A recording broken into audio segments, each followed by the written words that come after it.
Hi, everyone.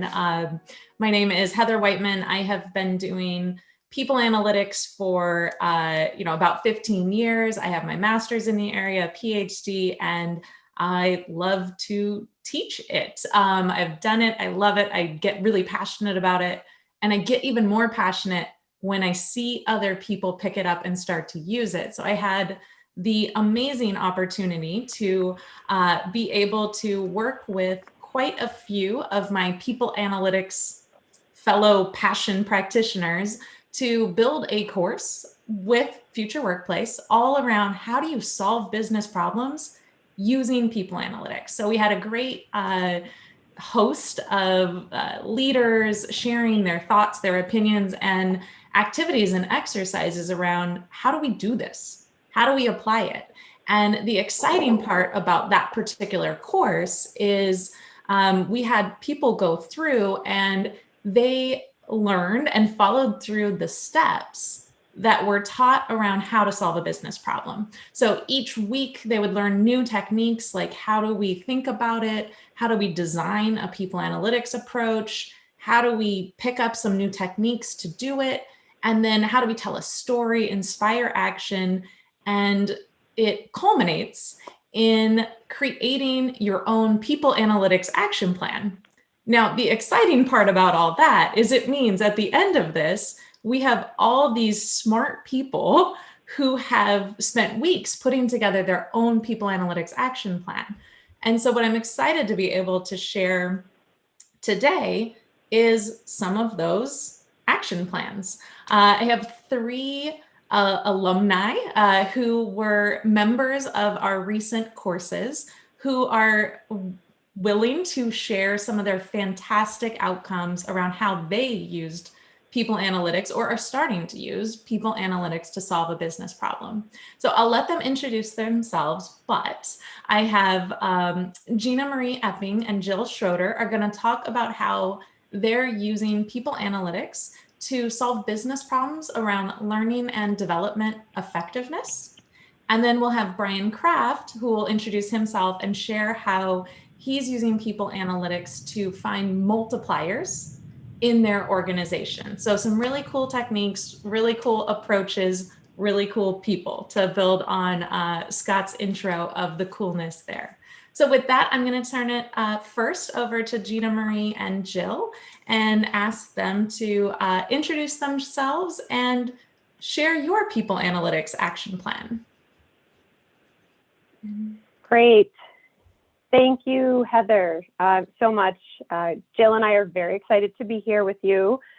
We were both fortunate enough to take the Solving Business Problems Using People Analytics course. It was earlier this year, so it is very fresh in our brains. That course content really, it actually exceeded our expectations, and we were able to walk away with a clear strategy on how to apply what we learned in that course directly to a business initiative that's going on currently today. So what we're hoping to do is walk you through the approach that got us there and now the progress that we've made so far. So my name is Gina Marie Epping, as Heather mentioned, and I'm the manager of our Learning Development Center specific to our HR services group.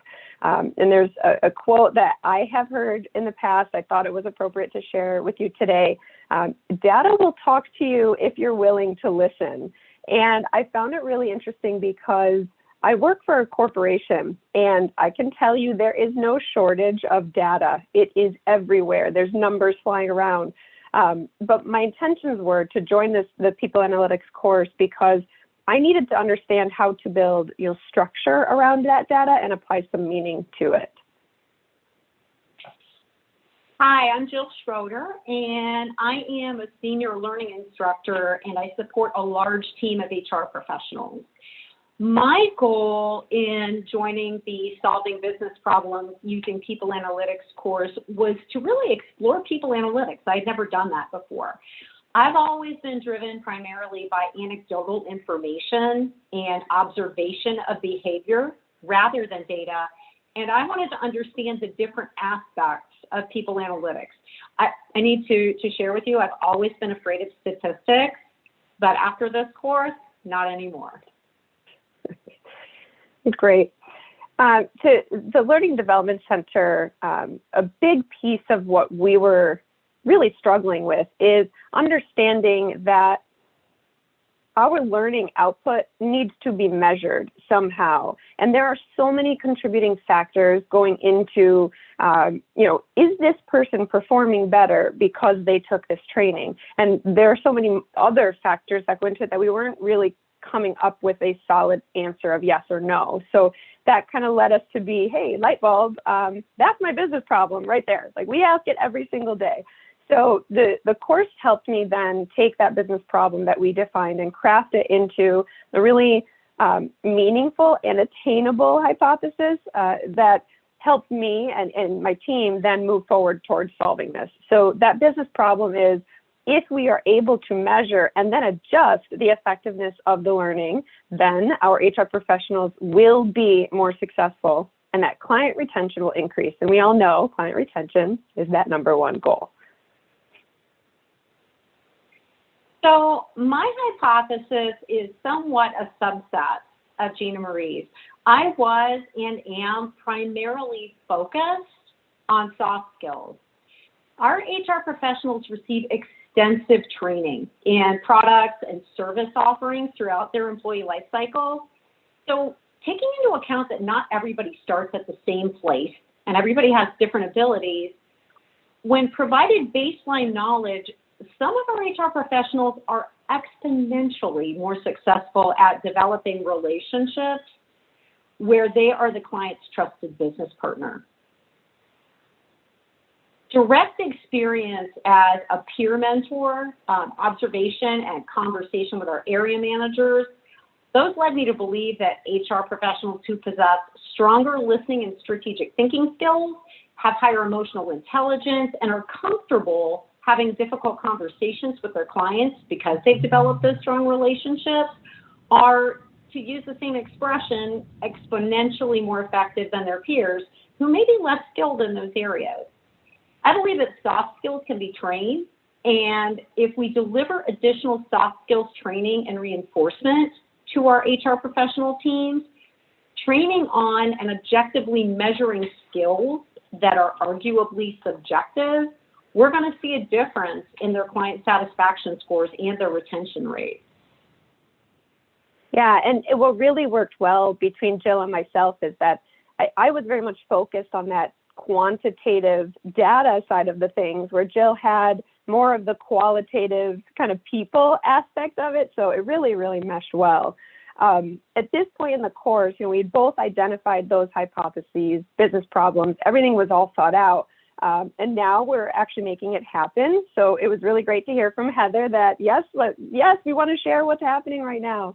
So our team right now has a learning initiative where the goal is to upskill individual performers. So we identified this as the perfect opportunity to apply what we learned in the People Analytics course. It kind of took us through the next steps, which at this point is creating that evaluation strategy. So we both focused, I focused on the quantitative strategy where Jill focused on that qualitative. And so right now, Jill will focus on the qualitative strategy. Right. What do we need to make it happen, right? So my hypothesis honed in, again, on whether soft skills could drive improvement in client satisfaction metrics. So I want to look at the change in behaviors, which are qualitative in nature, that can be tied to those soft skills. So the thought is we're going to identify the desired behavioral outcomes of the initiative, focusing on overall competency improvement. So what do improved or mastery of listening, strategic thinking, and the ability to adapt communication styles look like? Specifically, are our HR professionals able to demonstrate that they've grasped the concepts of the learning?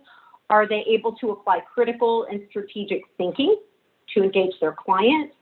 What does the more engaged relationship look like? And are they able to apply the concepts consistently across their book of business and become a strategic business partner? So we're going to collect behavioral observation surveys from our area managers And through the rollout, we're going to gather anecdotal evidence of anticipated change in behavior from a broader audience. Our area managers solicited and unsolicited feedback from clients, mentors, and internal partners. And then we're going to compare the baseline results versus post-training results. So we can look at whether there are recognizable behavior changes post-training that are validated by observation survey results, anecdotal evidence. Really good stuff. We're very excited to see the results here. And then regarding the quantitative strategy, my hypothesis was really to understand the quantitative differences to measure the effectiveness of that learning. So therefore, our strategy here was to utilize the partnerships we have to gather the relevant data that we know is already out there, just hanging above our heads. So it'll include client retention scores, voice of the client, survey scores, the volume of HR interactions that they're having with the clients, as well as performance evaluations.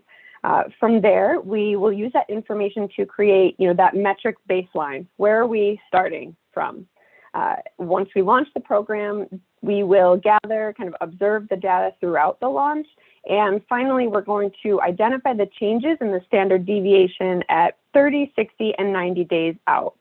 Our entire strategy includes working in partnership with leadership to identify, report, and then act on those identified trends. So the big question is right now, what's next, right? What are we going to do? Well, having finished up the course fairly recently, we really are still very early in the process of applying our learning.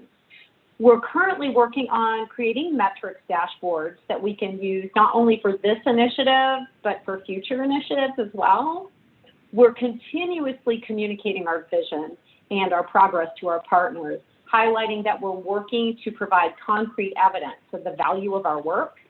We are actively developing stronger relationships and increased transparency with our partners. We're showing our return on investment through our learning efforts and believe that will allow us to identify how we can continuously improve what we bring to our learners, our clients, and the entire company. And we are super inspired to take what we learned and turn it into action. Thanks for the opportunity to share our plan. Yeah, that was amazing. And I really love how you've got a little bit of a yin and yang going on. You have the quantitative, I like the hard numbers, and then you've got the qualitative, like, hey, I want to maybe try to measure some squishy things, things that are hard to align. So I think that was a beautiful compliment. And then also just think it's awesome, especially Jill, you mentioned, you had been afraid of this stuff before. It's, just picking up a little bit of skills and then just applying it and going for it. And you both sound so excited about being able to do something more. So that's very inspiring for me and hopefully for others.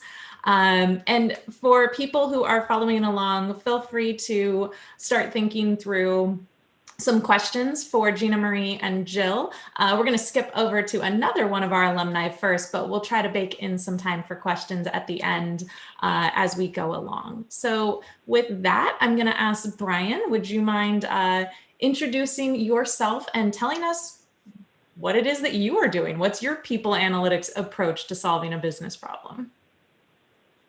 Yeah, certainly. Well, hello, everyone, and thank you, Heather and Future Workplace for the opportunity to share my experiences here. The course that we all took, Solving Business Problems Using People Analytics, great course. I'd recommend it. not to just be an advertisement here, but I think it was really powerful. Whether you're brand new to people analytics or you've experienced it before and you would just like a good refresher of some of the tactics and considerations to keep in mind. It was great for me personally from that standpoint. So again, my name is Brian. I am VP of Product for a company called Sapling. We are focused on helping people build better companies ultimately. We build HR software focused on people operations teams, and we really look at the spectrum of from onboarding to offboarding and all of the employee lifecycle events that happen in between, having HR technology tools that work to help people ops teams grow their companies regardless of where they're located, regardless of if they're co-located or remote-based companies.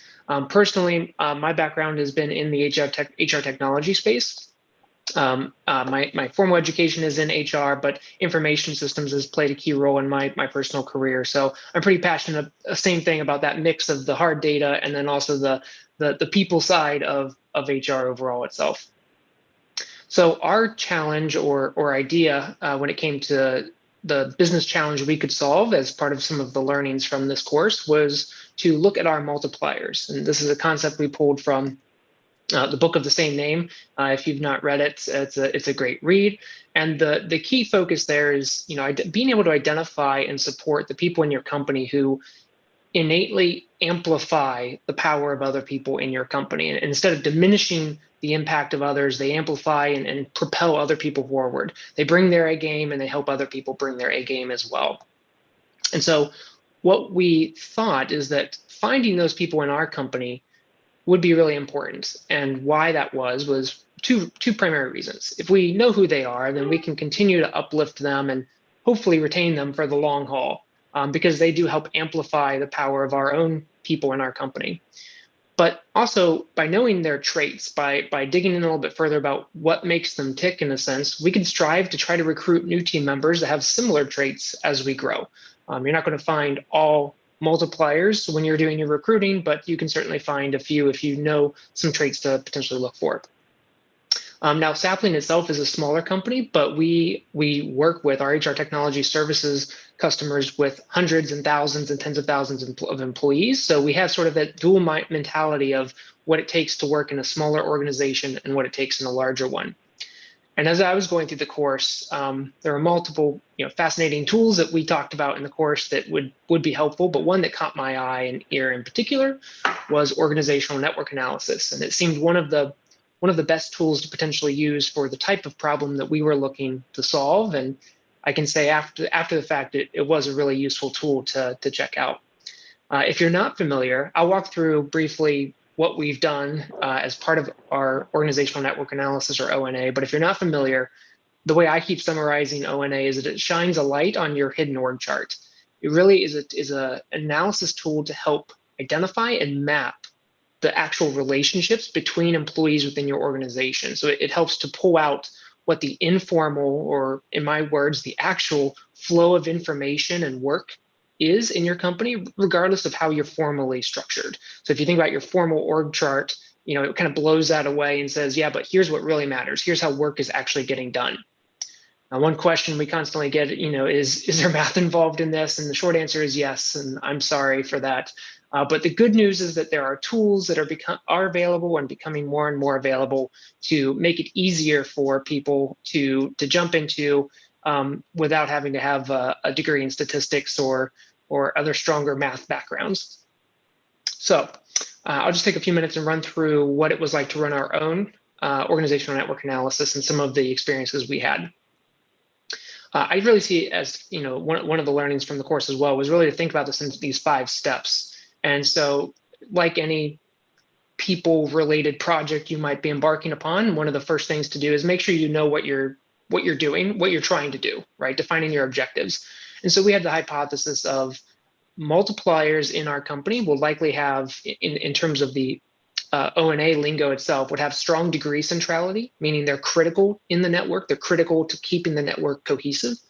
But we also hypothesized that they would have strong betweenness scores, meaning they actively connect departments to bridge silos that could naturally occur in an organization.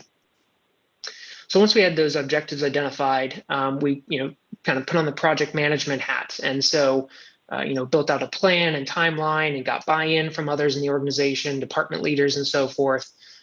Defined the type of dimensions that we would be asking in our survey. We ultimately decided to do what's called an active organizational network analysis, which means we were asking our employees to provide feedback on their relationships versus a passive ONA, which is really just listening for other naturally occurring relationship identifiers, things like email exchanges and so forth. So the active ONA was more of a survey-based approach. And the 2 points I want to highlight here are that, one, like many people-related projects, reinforcing data privacy That was something we did with our team, was just to assure them, hey, look, the clear reason, the transparent reason why we're doing this is to help identify the relationships within our company, but your responses are private. We're not using those in any other way beyond the purposes of the survey. And high completion rate of the survey itself. That's another point I want to make. I keep making I've been making a reference to the fact of, if you think of organizational network analysis like a map of your company, of your relationships, think of a map like a Google map, right? On Google Maps. If you only saw 2 out of every 4 roads, or 3 out of every 4 roads even that are actually available, you might make some bad assumptions on how to get from point A to point B. So high completion rates here are probably more critical than any other employee survey you've run in the past, actually. So in terms of the survey itself, we used our own product. Actually, our own product has as VP of product, I was able to make sure that we had the tools built in to launch surveys out to our employees. And there are other tools besides Sapling that can make that available as well. But once you've launched that out, again, the key thing is to get high response rates. For us, I took it upon myself to have some self-deprecating humor and volunteer to use awkward Zoom backgrounds for a week if people would just make sure they respond. So, kind of take the route you need to help get people to take a few minutes and fill out your survey so you get that higher completion rate. The big step then, once you complete the survey, is to actually visualize and analyze the data. And this is the heart of it, but I'm not going to spend too much time on it in this recap. The key thing here is to take advantage of tools that are available where you can, to help either with the visualization or even more importantly with the analysis, calculating things like degree centrality, betweenness, closeness, eigenvectors, and so forth. That's where there's math involved, but there's tools that make that a lot easier. One great one that we found and we used ourselves was a product called Kumu.io, Kumu.io. The final step, as Heather referenced earlier as well, and Gina Marie referenced as well, is having an action plan. So great, what are you going to do with this?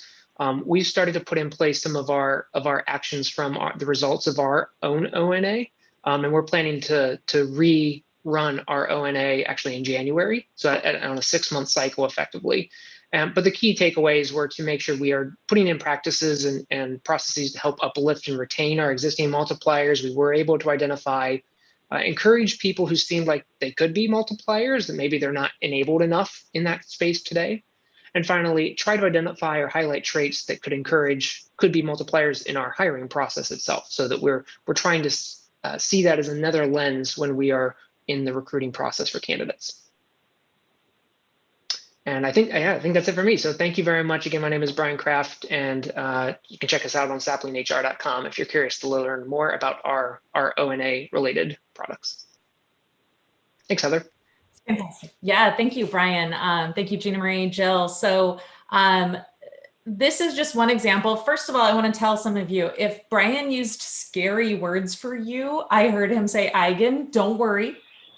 We can just pretend that eigen is someone's name and move on from there. But basically, I think it's a great example of, Jill mentioned she was scared of analytics before. Brian had never really done anything with this advanced organizational network analysis. And the idea of behind these classes, behind these projects plans it doesn't matter where you're starting from.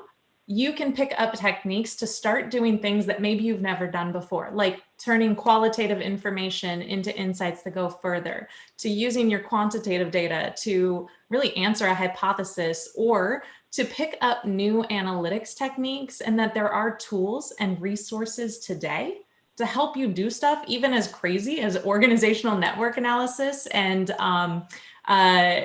Solve in the comments is already saying that eigenvectors are fun. So Solve, you will definitely love all the organizational network analysis applications, which I know came up in other sessions during the summit, a lot of energy around it. So Brian, really appreciate you being able to share a bit on that. At this time, please feel free to put some questions for our panelists into the chat. I've got some ready in case people don't have questions, but I believe we've got a few coming in that I can start to address. One question was about the course itself, saying, hey, what tiers of analytics do we get to? Quite frankly, the course will start out very basic around helping you understand descriptive and can introduce you to more advanced concepts, but you won't necessarily learn how to do an organizational network analysis.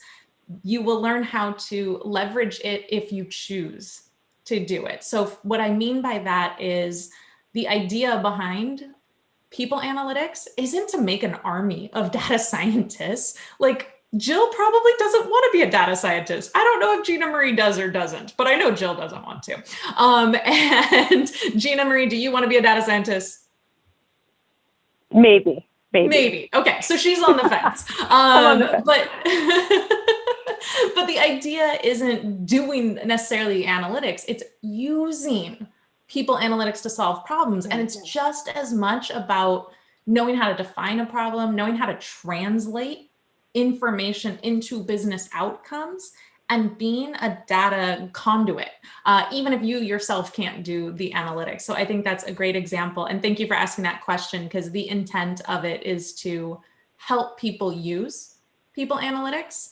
Yes, to upskill a little, but also to make you capable of using it, even if you yourself aren't like Solve, who knows what an eigenvector is. You don't have to know what that is to be able to use it and to solve problems. And on that note, Brian, we do have a question for you. And maybe you answered this a little bit, but would you advise that someone does an O&A on their own, or to use external expertise to help do it? Yeah, I think from my experiences in the course, and then research after the course, and some of my experiences before the course relating back to O&A, what I found is that there are a lot of people who can help you execute on an O&A from an HR consultancy standpoint. So I think if that's something you're concerned with or prefer to go down the path, that there seems to be a lot of options to pursue that path. From some of our experiences, we actually Sapling published an O&A playbook that was sort of if you're not really ready to jump in with a consultancy, if you want to just kind of get the basics underway, we have a playbook that on our website that you can download to kind of walk through those basic steps I just talked through with a little bit more detail. I do think it's something that people can jump into on their own if they have a good understanding, like you mentioned, Heather, of what to do with the information, should you then run through an organizational network analysis, and how to use that as part of an overall people analytics plan itself. I think it's a very cool tool, but it's like anything else. It's a tool. It's not, that's not the answer to your problems necessarily, but it's one lens with which to look at your people and your company. Yeah, and interesting question, and I'll ask you either tell us in this is for everyone, and then chat, or feel free, you can email me or Scott or Jean. We've had a few people say that they would actually like to learn how to use, to leverage, and to do organizational network analysis. That has popped up quite a bit lately. There is a whole Future Workplace Academy. Please let us know if that is something you would be interested in. I actually teach organizational network analysis in my Berkeley Haas People Analytics course. And so that might be something that we could bring to this audience if you're interested as well. So thank you for sharing that. And for additional, Jennifer is leaving a nice comment about the hidden power of social networks. And I haven't read that book, but I think that wording choice is fantastic. It's about social connection. I mean, we talk about people analytics, people connecting, being social, how work actually gets done, how people connect is really, really powerful. So thank you for throwing in some comments around there. Heather, there is a question. Are there case studies in the course for day-to-day application that we can use? So that was a chat question. Great question. Are there, externally posted or shared case studies? No, we haven't gone through and done anything like that. That being said, hopefully you've enjoyed the case studies, the 3 that you've seen here. I will say, for those who are in the course, you actually do get to see and learn from everyone else's. So for example, Gina Marie and Jill could have checked out Brian's or others as they're in the course. So the idea of the online course is still that opportunity to learn from and examples from others. So in the course, are there case studies? Yes, there's fully baked case studies from all those experts that I showed. You know, Genentech, MasterCard, Google, Stitch Fix, Airbnb, Medtronic, tons of case studies like that. But then you also learn from each other's, much like you just saw with Jill, Brian, and Gina Marie. Yeah, thank you, Heather. And if I could just add that the course is gamified, so the more you contribute and share to another's action plan, the more points you get. So the course is really designed to provide an enormous array of case studies from the faculty and from the hundreds of people that are enrolled as learners, right? And as an alumni, you can have access to that. So just wanted to make sure that we get that point. Gina Marie, were you going to add something? Yeah, when going through the course, you mentioned all of those, leaders that had spoke about their personal companies. It was, so yes, you get many, many case studies, but what's really great is you actually hear from them on their vulnerabilities too. You kind of hear where they started and those really raw, true topics of like, man, we were not good at this before, but here are some tips that can help you get places. So those are the things I think I learned from the most is like, shoot, if MasterCard can sit over here and tell me that like they're struggling with this, like I can do this. And so those are the things I think I learned the most from. That's fantastic. And actually, so to that point, yes, and of course, I think the course is good, but apart from the course, for those people who are just here today, and aren't in there, I'd love for them to get exactly what you just said out of this call. So maybe I could ask each of you, what advice would you give to somebody new to wanting to solve a business problem using people analytics? Let's give them that learning that you got out of the course, but let's give it to them right now. Let's start with you, Gina Marie. What advice would you give to someone new to using people data in their job? Well, I'm still figuring that out. I'm still going through some vulnerabilities myself, but I would say the biggest, kind of learning curve that we're running into and working through is our role of the HR professional in providing these clients HR advice is not black and white. And so trying to understand what are those identified behaviors that we want to see, because data isn't always numbers. It's not how many calls you took or how long you were answering that question. It's, what is the quality of that matter, HR interaction that they're having? And so I think the biggest thing that I would take from that is know that data doesn't always have to be hard numbers. Data can be those kind of softer behavioral analysis and critical thinking skills that really make or break, what you're working with. But I will say it's hard to get that information. The harder numbers are easier to find. So I would just say, for some advice is to not give up and to continue to challenge your business units or your stakeholders in asking those tough questions of, okay, so you're telling me you want this behavior change. What does that look like to you? What is exactly that behavior change that you want to see? That's fantastic. I love that. Don't give up. Keep going after it. Jill, what advice would you give? Oh my goodness. I think I'd like to just go back to really the first week of the course because I wasn't sure what I was going to learn.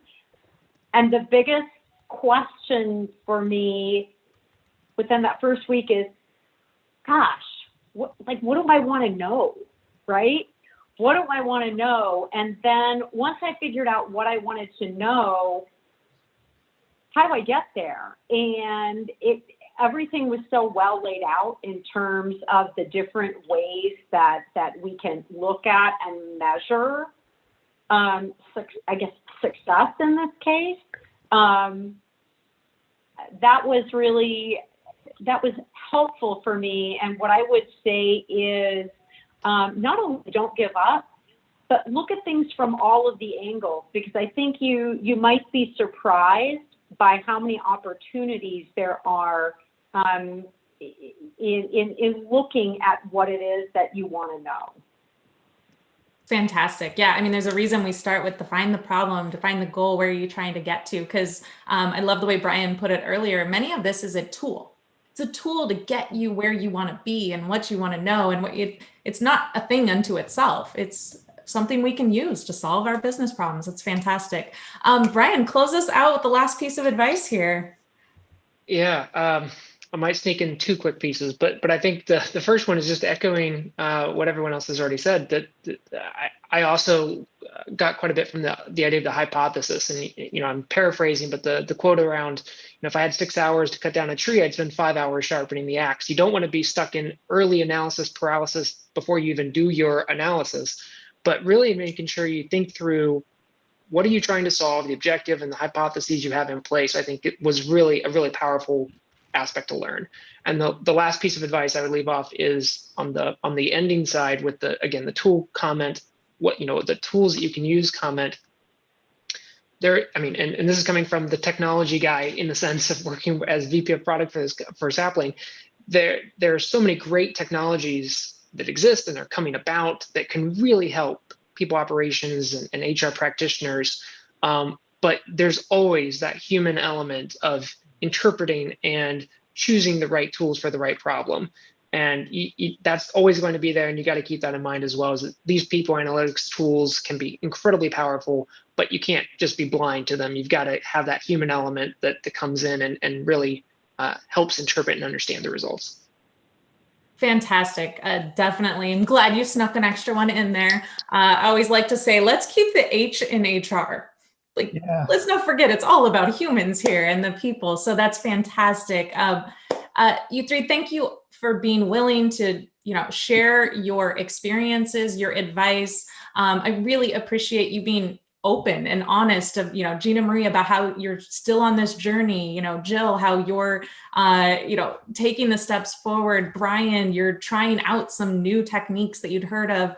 So I just appreciate you being so willing and open to share where you're at. I think your honesty and your openness is fantastic. So thank you for that. We might have a few minutes for breakout. We might be cutting it close, but Scott, how are we doing there?